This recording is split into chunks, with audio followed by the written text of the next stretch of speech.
bombshell itself, the top left-hand corner of the form.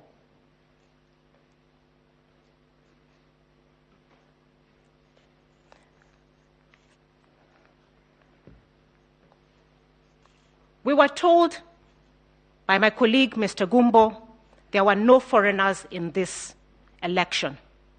We were told the foreigners left before the 8th of August. We were told they did not even have access to maintain the server.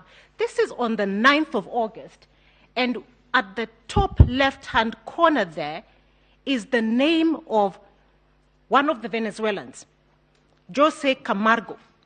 This is the person who decided the president-elect of the country. It is on the IEBC portal. It is live.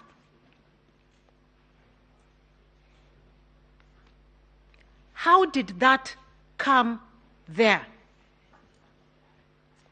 What are you doing?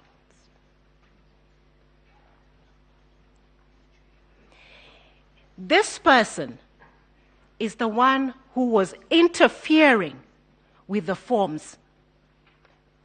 We are able to demonstrate, at least a crumb was left. By God's grace, we found something.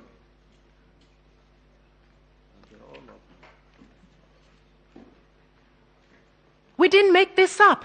We were told we forged these documents. Now, this is how, my lords, the staging was happening. This is how the changes were happening. This is on the 9th of August. We were told they were not there.